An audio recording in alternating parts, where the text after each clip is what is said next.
I want to welcome everybody to this really very, very interesting event. And these are the opportunities that are so wonderful about the Annenberg School for Communication and Journalism, because you have the occasion to get insights into really, really important things that are both theoretically and conceptually and academically interesting, as well as being very, very practical. And so my only job right now is to say maybe two quick things.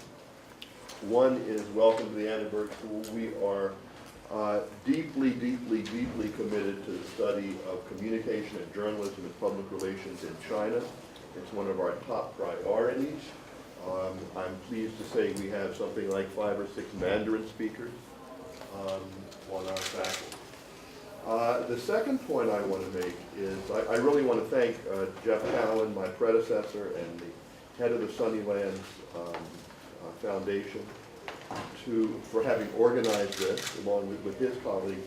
But I want to point to one quick issue that is a little startling, which is that the background of this meeting, and perhaps one of the reasons that Mr. Xi and President Xi and President Obama wanted to do this, is that if you look at the recent polls about trust between the United States and China, you see that trust is, along many dimensions, diminishing.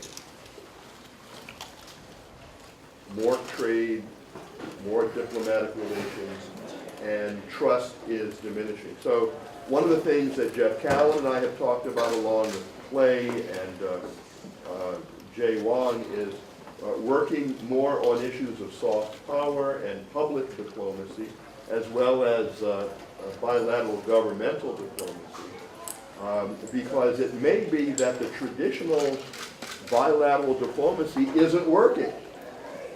Because if it were working, then the numbers would indicate growing trust between the two countries. And so one of the things that I think that the Annenberg School will be doing with our Binational Commission on Trust Building is trying to figure out what we can do in the broader Annenberg family to make those numbers turn around, to develop more trust. And certainly this kind of activity is hugely important. It made a great breakthrough, and I know we're going to be very interested in hearing what Geoff Cowan and his colleagues have to say about what really went on behind the scenes up there, or over there in the desert. So with that, let me turn the floor over. Well, first I'm going to look surreptitiously at Jeff Bob, who will give me stage direction. But in the absence of that, I will introduce Geoffrey Cowan, the president of the Annenberg Sunnyside Foundation. Thank you, Ernie. And I must say, the extent to which USC and the Annenberg School are involved with China is really breathtaking. And it's only increasing, and it's very exciting. And I think at USC we have, how many, over 2,000 Chinese students here? More than 2,500 from the mainland. Yeah. If you add in everybody else, well over 3,000. Yeah, I mean, it's really terrific, and some of them are here in the room, and actually I hope as the conversation goes on, they'll become part of this conversation. And one thing before I make a couple of opening comments of my own, I think that study that the dean just pointed to underlined the reason for this meeting.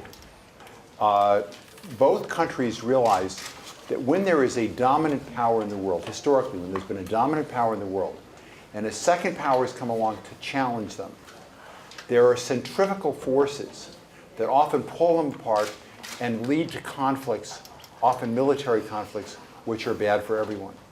And so these two leaders realized that it was important for them to get together to build a relationship that could maybe make it less likely that that sort of thing would happen. So the real purpose of this summit was to build a relationship between the two of them that would be strong enough to withstand those natural forces that might lead otherwise to something that wouldn't be so pleasant. I want to say, just as a background here, a couple of things that are relevant to USC and to our study here. First of all, for me, and I'll be personal here, this is not something that became part of the summit at all. this was a surreal experience. And the reason is that there were 4 overlapping activities that had an impact. The first is that June 4th through 6th were the dates in which this took place. June 4th through 6th were the dates when a play that I wrote called Top Secret, The Battle for the Pentagon Papers, which is a play about the importance of free speech and independent judiciary and a free press, was going to China for the second time. And those dates, 4th, 5th, and 6th, it was at the Egg Theater, the National Theater of China. You can see it here. It was in Beijing on the 4th, 5th, and 6th. The 4th being the 24th anniversary of Tiananmen, this play about free speech and independent judiciary. So on the 4th, the first day that it was in China, that my play was in China, this was happening. On the 6th, the last day that it was in China, I was privileged to be at the airport in Ontario to receive the president of China, actually, at Ontario Airport as he arrived a day early for the retreat that he was about to have, for the summit that we're about to have.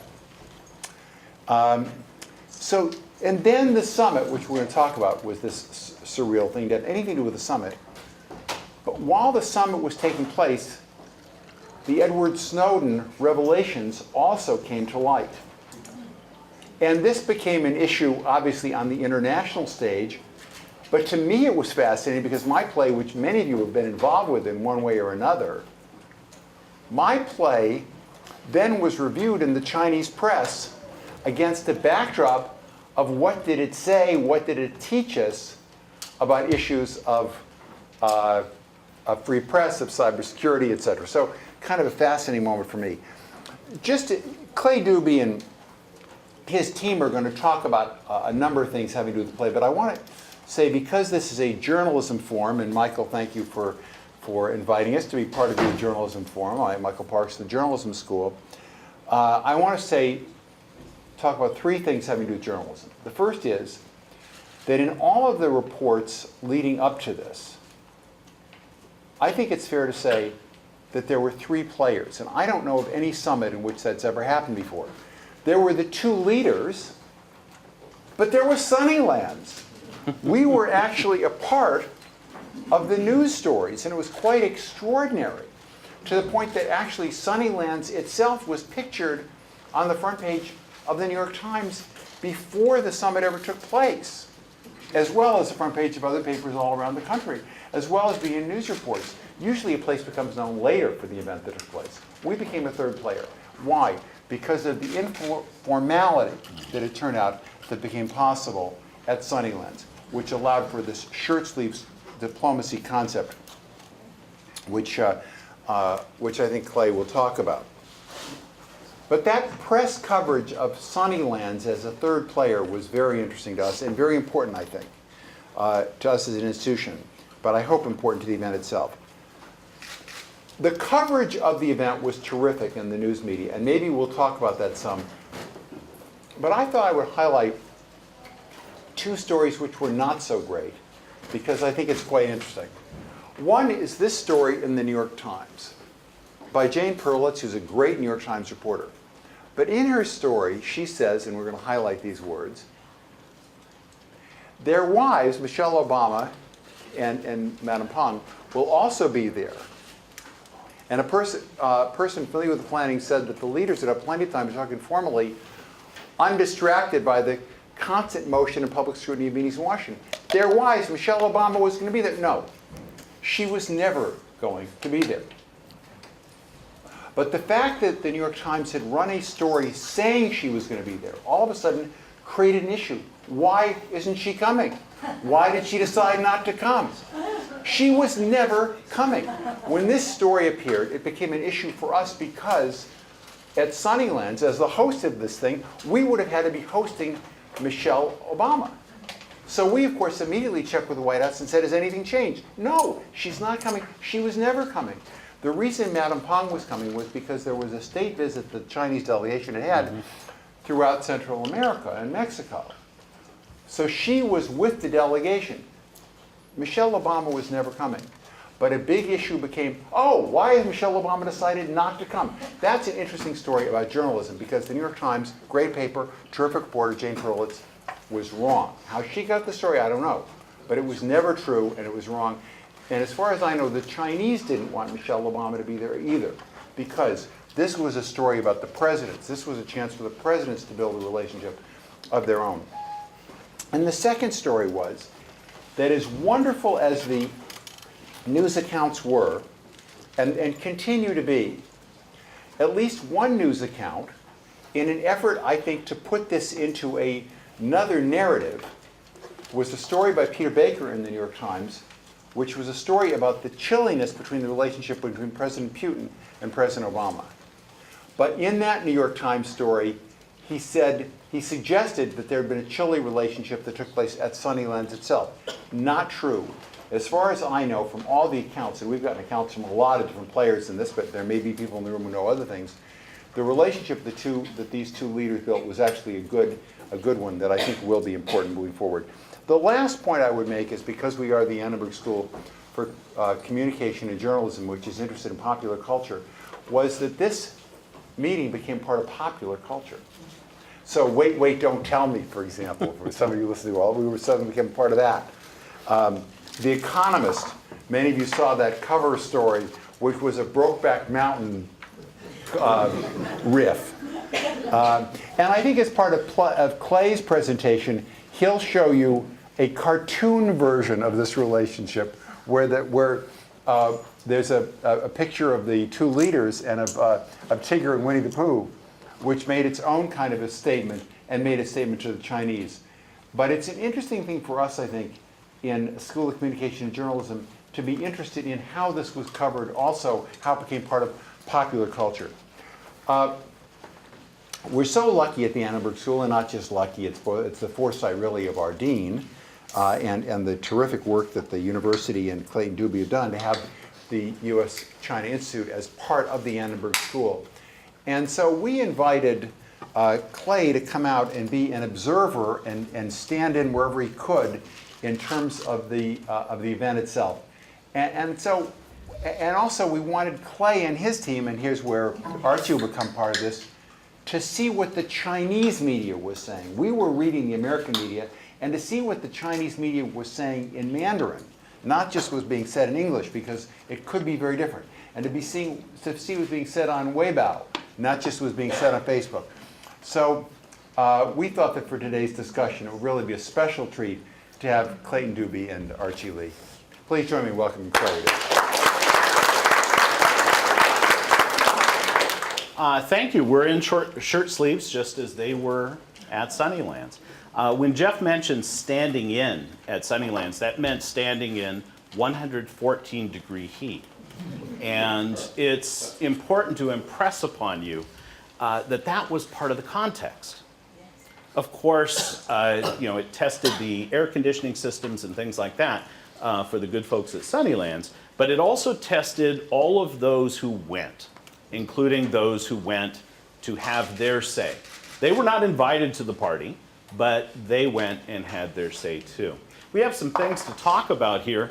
You folks have a bit of an advantage over me in that you can see this, so I'll stand a little bit to the side and take a look.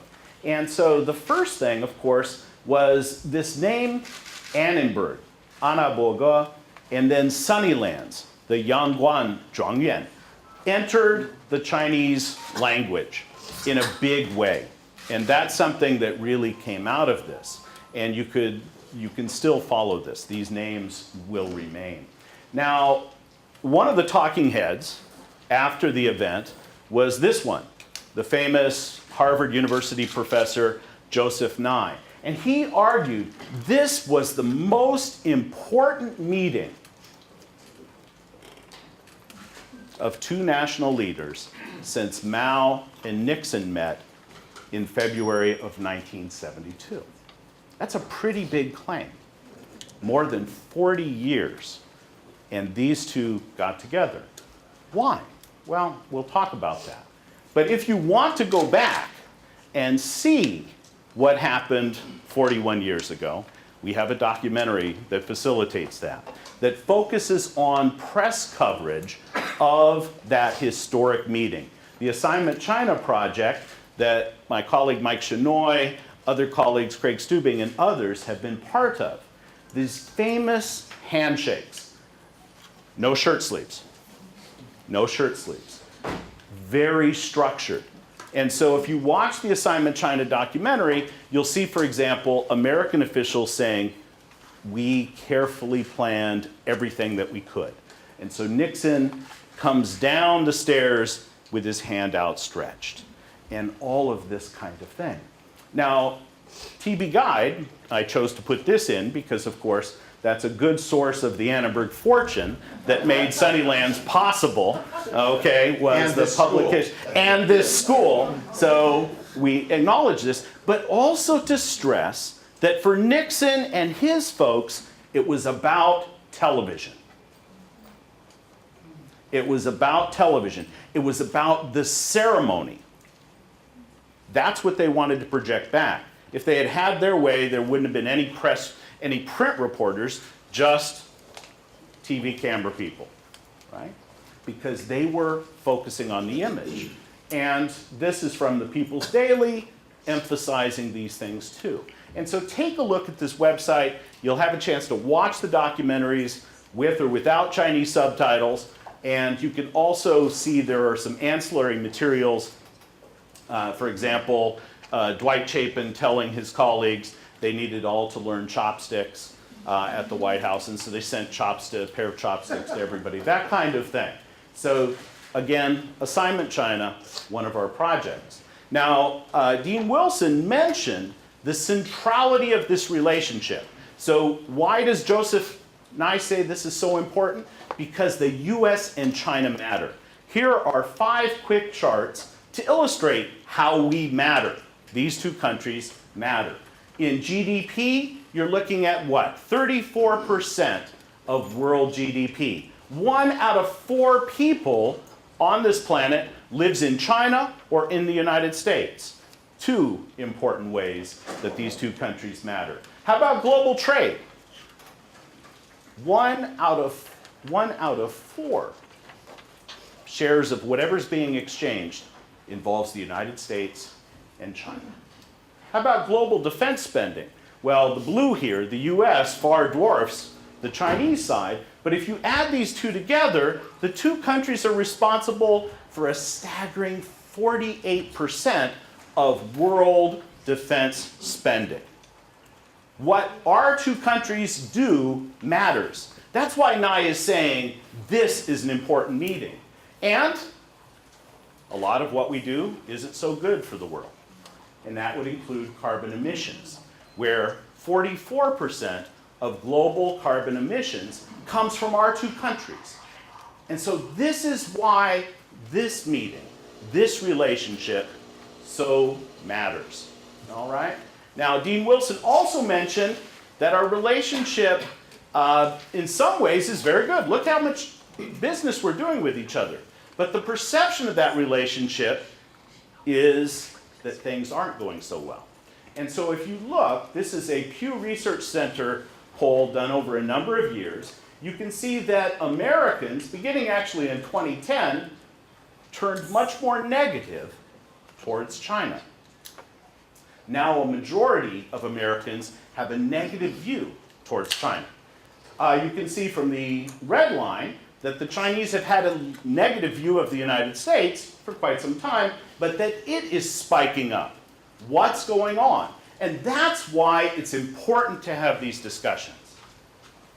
Here, if you ask the two peoples, Chinese and Americans, is China good for the world? Is America's influence good? The answer from the two peoples, now a majority of people say no.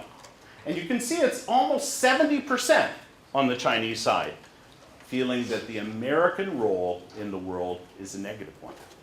So this relationship matters. That's why this meeting was so important.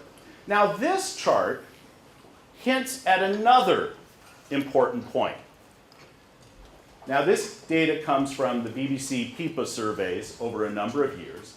But what I'd like to draw your attention to is that Americans looking at China and Chinese looking at America, only roughly 37, 38% of our two peoples have a favorable attitude towards each other. Each of us is more negative towards the other than the world is towards either of us. So we are very focused on each other, the United States and China. This is a very important point. Now, what else do I want to draw your attention to? I'd like to draw your attention to the gap between how Chinese see China and how Americans do and how other people around the world do, and to the gap between how Americans see China, or I'm sorry, how Americans see the United States and how Chinese see the United States. Americans have a more favorable view towards their country than do the Chinese, but Chinese have an overwhelmingly positive view towards their own country. And so when something happens in the relationship, a demonstration, a speech, something like that, on the Chinese side, the reaction tends to be larger, because the Chinese view of themselves is much more positive than Americans' view of themselves. Why is this? Well, part of it is Chinese know China better. They're more optimistic. They're more impressed with how China's changed. And part of it is because the media tells them every day just that story and doesn't emphasize the negative. Whereas in the New York Times and elsewhere, we get the negative.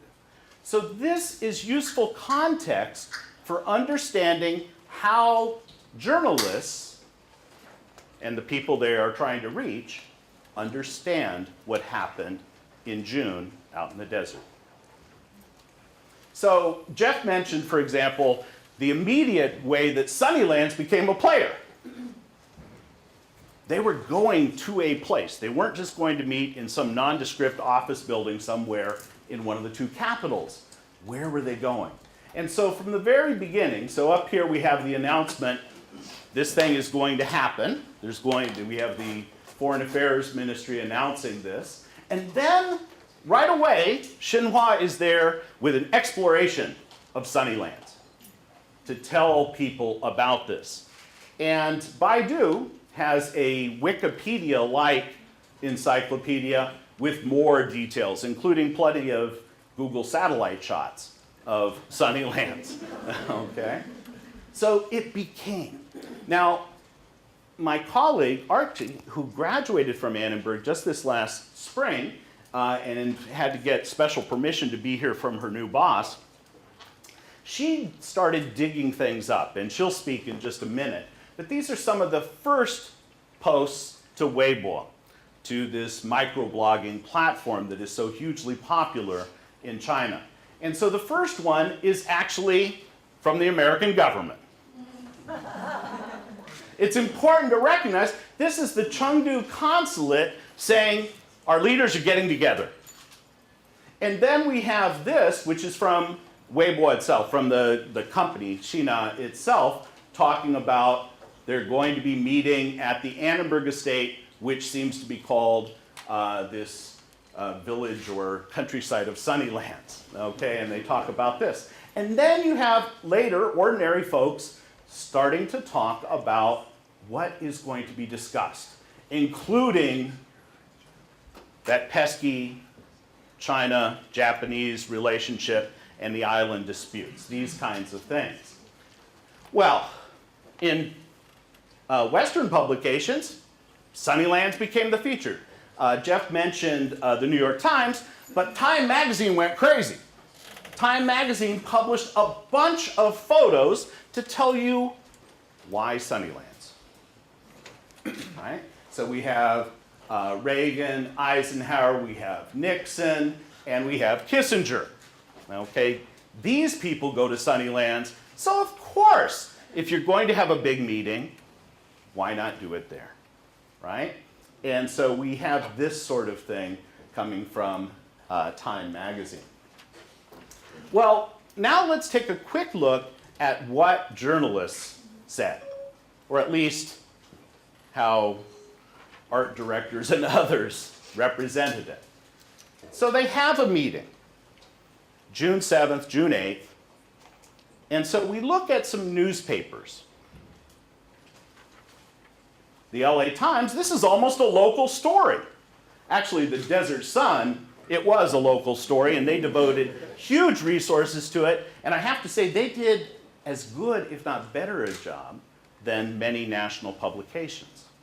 I was really quite impressed with the reporter who was one of the lead on this. But the LA Times, of course, the big story that broke out that Friday was the terrible shooting that involved a fellow in Santa Monica who killed a number of people. Right? Of course, that got a lot of attention.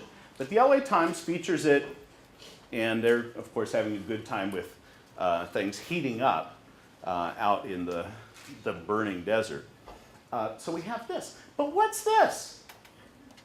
Newsday.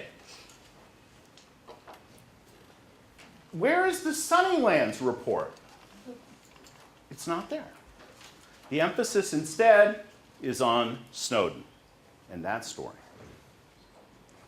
Well, if we look at other national newspapers, the Washington Post, New York Times, Wall Street Journal, Sunnylands. The meeting is front and center.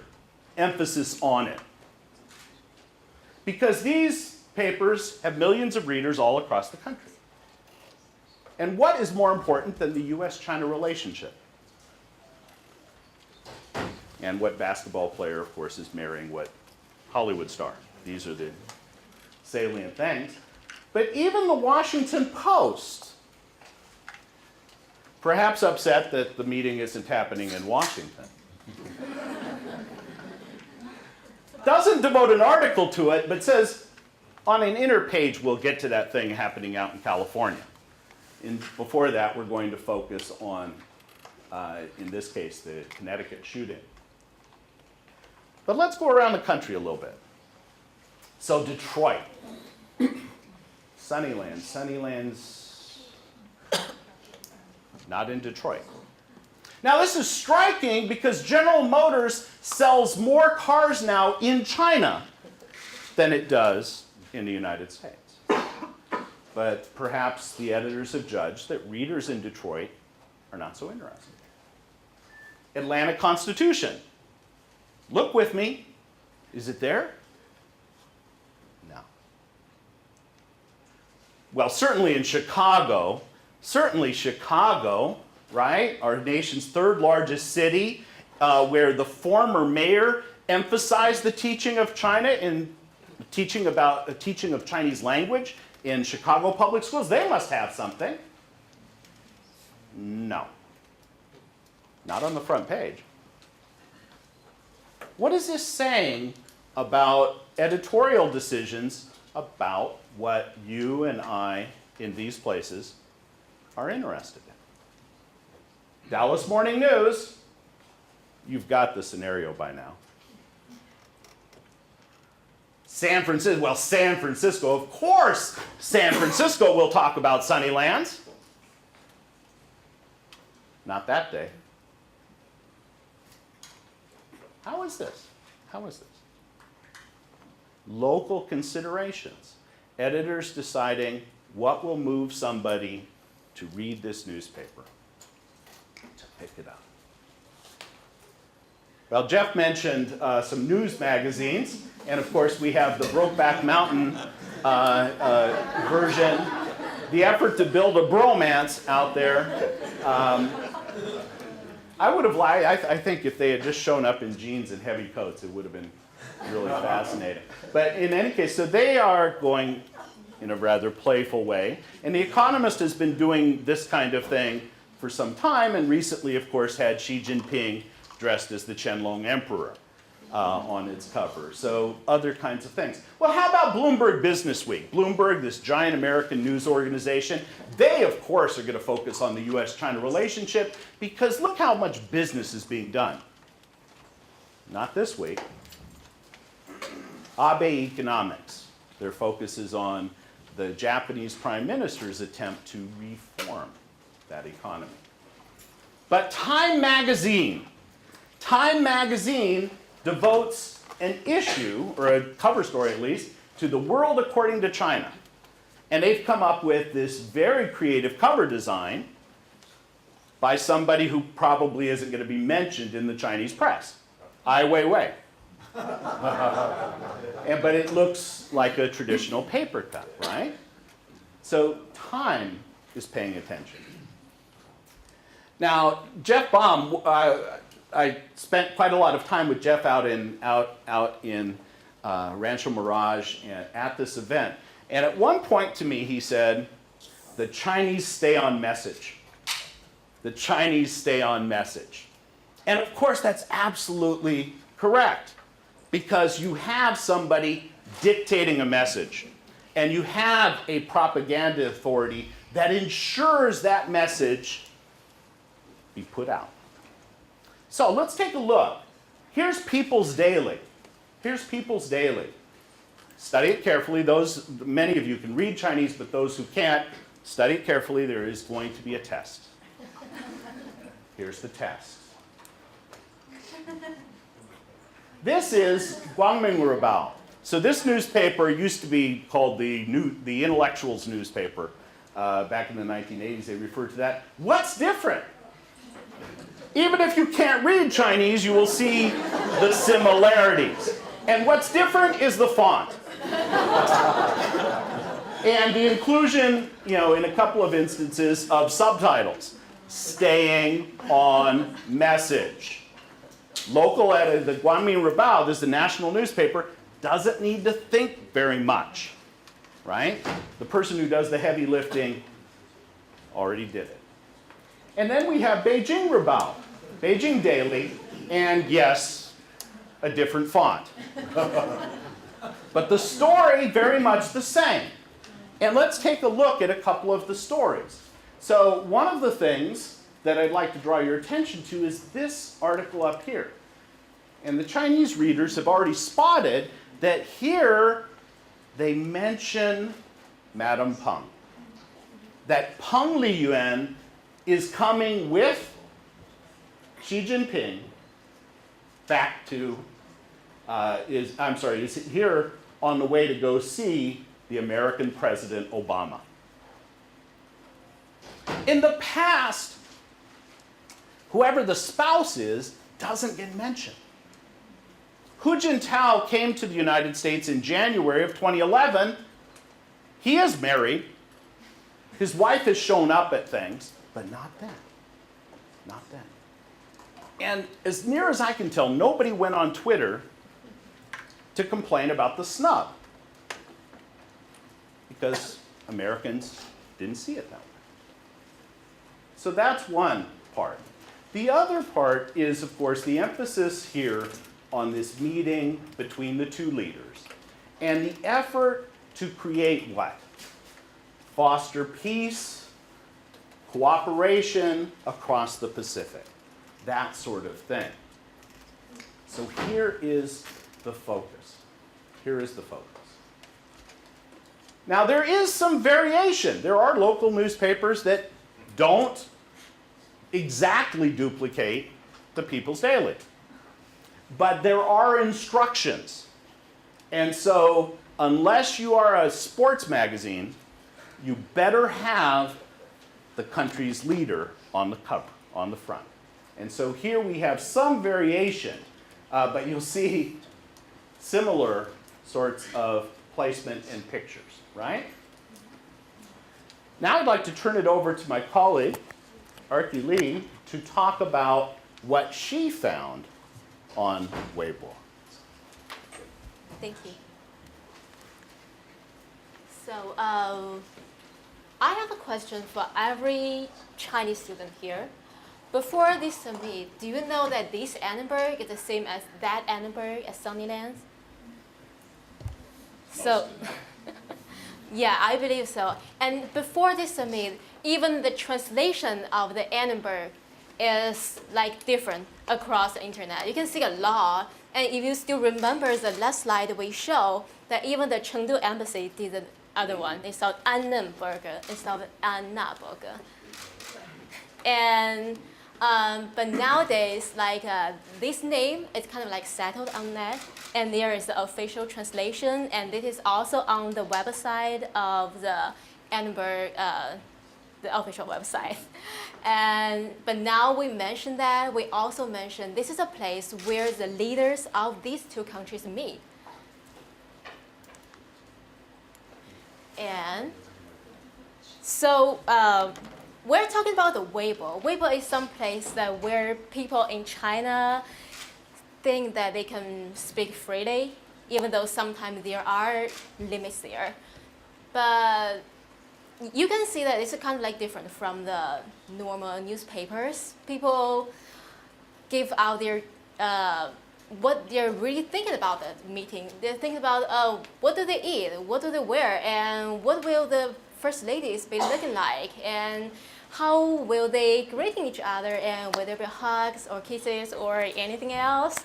Yeah, they're kind of like curious about that. And so after the meeting, like 2 days after the meeting, the first day, there is post about who the chef is, what kind of things they eat, and very glorious word about the lobsters, steaks, cherry pie, and the golden, and I believe they almost mentioned chandelier about them.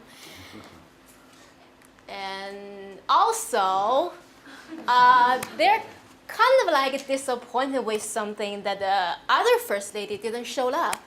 Because according to the many Chinese, they think that it is on one hand kind of like a political interaction, but on the other hand, kind of like a beauty pageant. Like we got a very fabulous first lady finally, and we want to show off. She's a show party kind of. But Michelle is not here, so they kind of like disappointed, and everybody's gasped.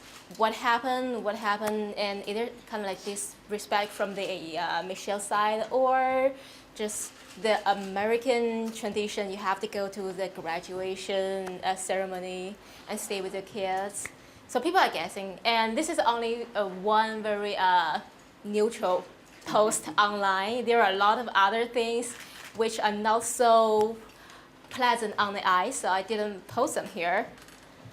But the one thing that is consistent among those posts is that people think, the Chinese people think, that Michelle should have shown up in this summit. Because this summit is about something carol, something the two leaders can work out some chemistry between them. And why not the first ladies? It's just something like we say as ice on the cake, right? So we're back to the meeting. When we say it's a meeting, it's about more personal relations instead of international relations.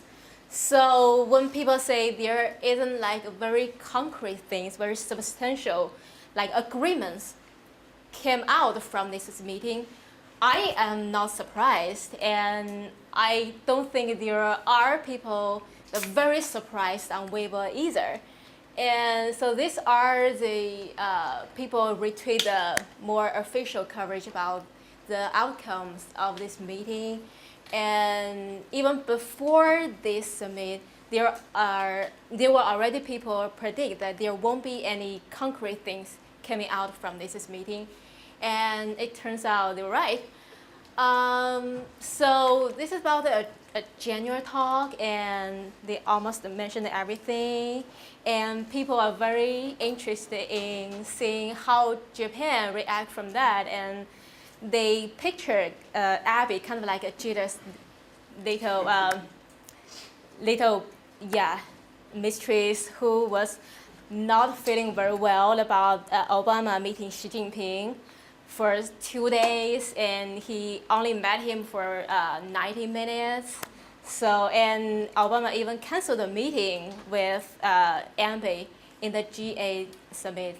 So this is something that the Chinese were talking about on Weibo.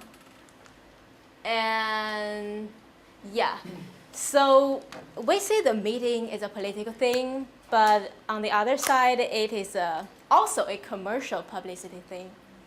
So if we see ever post about the Annenberg and Sunnylands, we only see the good things. There's no negative things. Say this is a lovely place or something bad about that. No, nothing about that.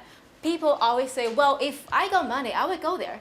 Or yeah, they predict that this summit will also drive fuel Chinese tourism, and yeah, and the travel agencies, yeah, it's very typical Chinese things. You got a meeting and the travel agencies got the posters the other day. It is, yeah, just you can imagine maybe probably the next year or the next year when people go to the embassies to get a visa, probably they want to say, oh, our president went there and so I want to went there and here I am to get my visa. Okay, and here is the Weibo thing. Thank you. Yeah, what Archie has to say about the tourism, of course, is big because this was, was huge. And in fact, I visited the outlet malls to ask if they were doing these sorts of things. And it's remarkable how little has actually been done. One of the outlet mall owners has a Chinese page, but they're not, for example, blanketing with advertisements. In the food court, they say we can take your Chinese credit card as well as an American one, that sort of thing. But that's about it. They're having tried, those of you who are looking for jobs, you can get a job out there. If you speak Chinese, you get a couple bucks more an hour, but they can't hold on to anybody because other better opportunities come along right away.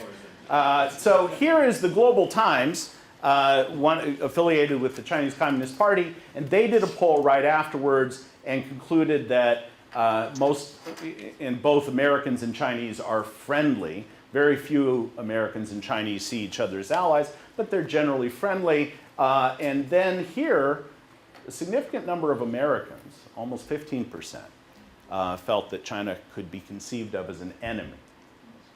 Well, what about the protesters? We'll run through these very quick because we want to get to your questions. On the way out there, the first sight for me was these guys driving very slowly, backing up traffic for miles, because they were hauling a 400-pound statue of the Buddha in the back of a truck. And they weren't really, they were holding onto it. I was terrified that somebody was going to fall out.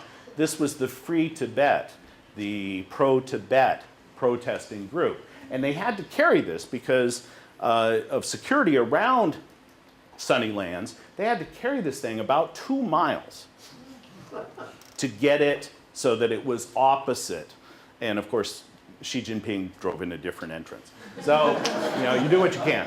Anyway, that night, it's still well over 100 degrees, and I'm out amongst the protesters. And one of the things that was new to me, because going to some of these kinds of things, we're accustomed to protests of various sorts, but you had a Vietnamese contingent that was very well represented, and they've got this map of Vietnam and 2 islands that the Vietnamese would like to hold on to, would like to get. And so the Vietnamese were there. And of course, there were also Falun Gong protesters and others. You had pro-China protesters, or supporters, I guess. And this is in Indian Wells, across from the hotel where Xi Jinping stayed. And people were out here, it was balmy, it was about 104. And so we're all lined up, and everybody's pretty peaceful, talking to each other. And the Palm Springs folks, the Riverside County security folks had done a great job. They had portable toilets and all kinds of things like this. But what happened was they got somehow a notice that Xi Jinping was going to leave. And so they came out and formed this line opposite the protesters. Before that, the protesters are chatting amiably, disagreeing about everything, but chatting amiably, figuring out which restaurant for Chinese food was the best, these kinds of things. The line came out and tensions rose. And people started fighting for positions, and you had boom boxes come out with the Chinese national anthem and things like that.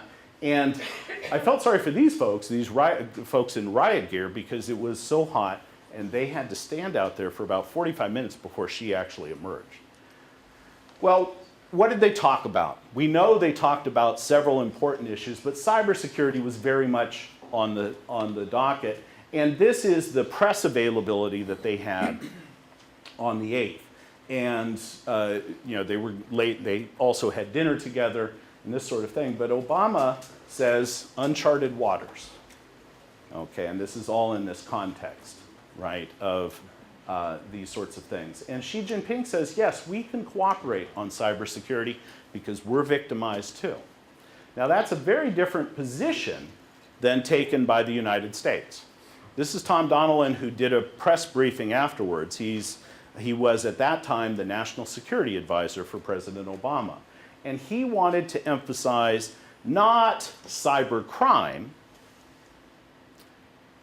of a traditional sort, stealing your credit card number, but the stealing of intellectual property. And it's been described as this huge theft. And so he emphasized that. Well, let's quickly look at television coverage in the United States. Not much. ABC News did a really horrible job on the Peng Liyuan story. They got everything wrong on this. It was really quite surprising.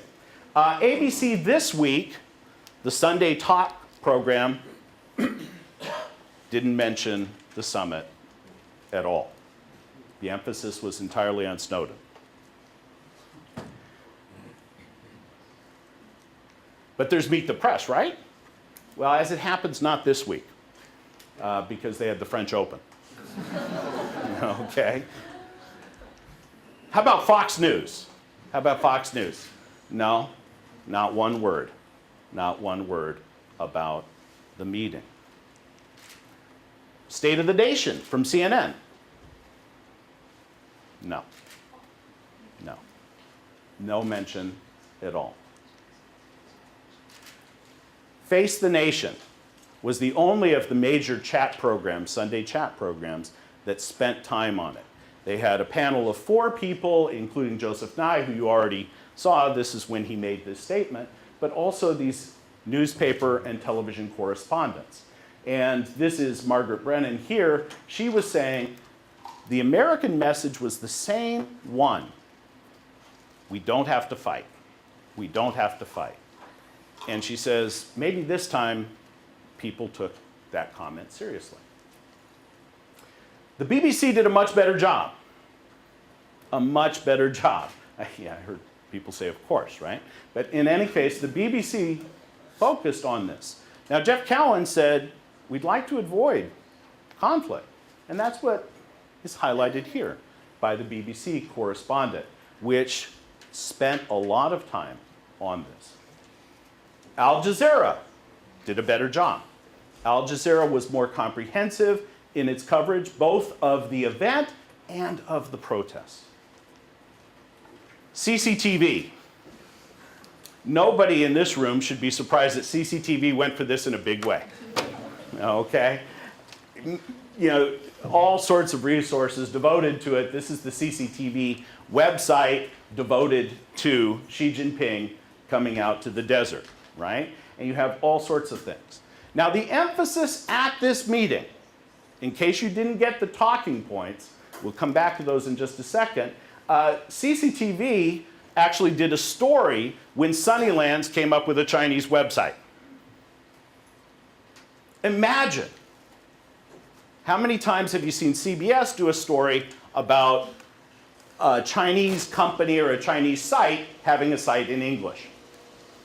But CCTV was focused on this, okay, focusing on a Chinese web page for visitors. Yes. Okay. Very quickly, CCTV tried to spark discussion. Nobody discussed this on the CCTV website, where they were trying to talk. What is he going to eat out there in California? So you stop at a taco stand? What's going to happen? You know, in talking about this sort of thing. Well, here's what the point. Here's the point. The United States and China have to come up with a new relationship that doesn't involve going to war, that doesn't involve conflict. That's the emphasis. That's the emphasis. The American emphasis was more like this. Okay. Well, we'll stop with that so that you folks have a chance to raise questions of your own.